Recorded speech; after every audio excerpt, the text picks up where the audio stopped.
சென்னை கொரட்டூர் ஏரியில் ஆயில் மற்றும் ரசாயனம் கலந்து வந்த கழிவுநீரை சன் நியூஸ் செய்தி எதிரொலியாக மாசு கட்டுப்பாட்டு வாரிய அதிகாரிகள் தடுத்து நிறுத்தி இருக்கின்றனர். கூடுதல் தகவலுடன் இணைகிறார் செய்தியாளர் மூர்த்தி. விவரங்கள். சென்னை கொரட்டூர் ஏரியில ஆயில் மற்றும் ரசாயன கழிவுகள் இதுவரை கலந்து வந்துட்டு இருந்தது. அதனை மாசு கட்டுப்பாட்டு வாரியத்தினுடைய அதிகாரிகள் அதனை அந்த கழிவு நீரை வருவதை அதிரடியாக தடுத்து நிறுத்தியிருக்கிறார்கள். இந்த சம்பவம் அம்பத்தூர் பகுதியில் ஒரு பெரும் பரபரப்பை ஏற்படுத்தியிருக்கிறது. இதுவரை குடிநீர் தேக்கமாக இருந்து வந்த கொரட்டூர் ஏரி கடந்த சில ஆண்டுகளாக அது கழிவுநீர் தேக்கமாக மாறி இருந்தது.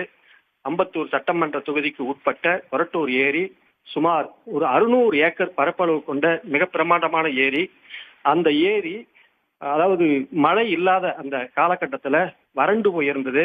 அந்த ஏரியில வறண்டு போயிருந்த அந்த காலகட்டத்துல தூர்வாரி இருந்தால் அந்த பகுதி மக்களுக்கும் சென்னை மக்களுக்கும் குடிநீருக்கு பயன்படுத்தக்கூடிய மிக அற்புதமான ஒரு ஏரியாக மாறி இருக்கும்.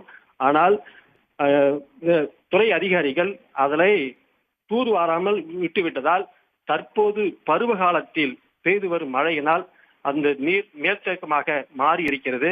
அது தற்போது ஏறத்தாழ 0.3 மில்லியன் கன அடி தண்ணீர் அங்கே தேக்கி வைக்கப்பட்டிருப்பதாக நீர்வளத்துறை அதிகாரிகள் தெரிவித்திருக்கிறார்கள்.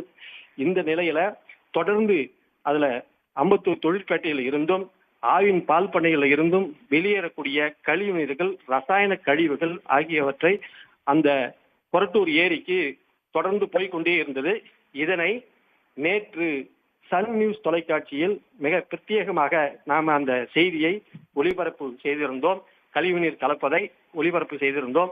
அதனுடைய எதிரொலியாக இன்று மாசு கட்டுப்பாட்டுத்துறை அதிகாரிகள், நீர்வளத்துறை அதிகாரிகள், சுற்றுச்சூழல் துறை அதிகாரிகள் இவங்க எல்லோரும் அந்த சம்பவ இடத்திற்கு கொரட்டூர் ஏரிக்கு ஏறத்தாழ 10க்கும் மேற்பட்ட வழித்தடங்கள்ல இருந்து வரக்கூடிய கழிவுநீர்கள், ரசாயன கழிவுகள் ஆகியவற்றை அடைத்து அந்த கழிவுநீர்களை சோதனைக்காக எடுத்துக்கொண்டு சென்றிருக்கிறார்கள்.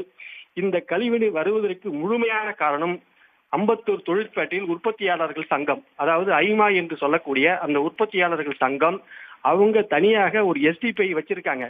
அதுல இருக்கக்கூடிய வெளியேறக்கூடிய அந்த கழிவு நீர்களை சுத்திகரிப்பு செய்துதான் அதை வெளியேற்ற வேண்டும் அப்படின்னு சொல்லிட்டு ஒரு எஸ்டிபி வச்சிருக்காங்க. ஆனா அதுல எல்லாம் விடாமல் அங்க மின்சார செலவு ஆகும் என்பதற்காகவும் மின் கட்டணம் உயர்வாக கட்ட வேண்டும் என்பதற்காகவும் அந்த எஸ்டிபிஐயில் கொடுத்து அதை சுத்திகரிப்பு செய்யாமல் நேரடியாகவே அவர்கள் கொரட்டூர் ஏரிக்கு அந்த தண்ணீரை கழிவு நீரை வெளியேற்றி வருகிறார்கள். இதற்கெல்லாம் காரணம் அம்பத்தூர் தொழிற்பேட்டை உற்பத்தியாளர்கள் சங்கத்தினுடைய மெத்தன போக்கிய காரணம் என்று சமூக ஆர்வலர்கள் பெரும் குற்றச்சாட்டாக முன்வைத்திருக்கிறார்கள். எனவே இப்போது அந்த கொரட்டூர் ஏரியில் வரக்கூடிய ரசாயன கழிவுகளையும் கழிவு நீரையும் தடுத்து நிறுத்தியதற்கு கொரட்டூர் பகுதி மக்கள், சமூக ஆர்வலர்கள் பெரிய அளவிற்கு நன்றி தெரிவித்திருக்கிறார்கள்.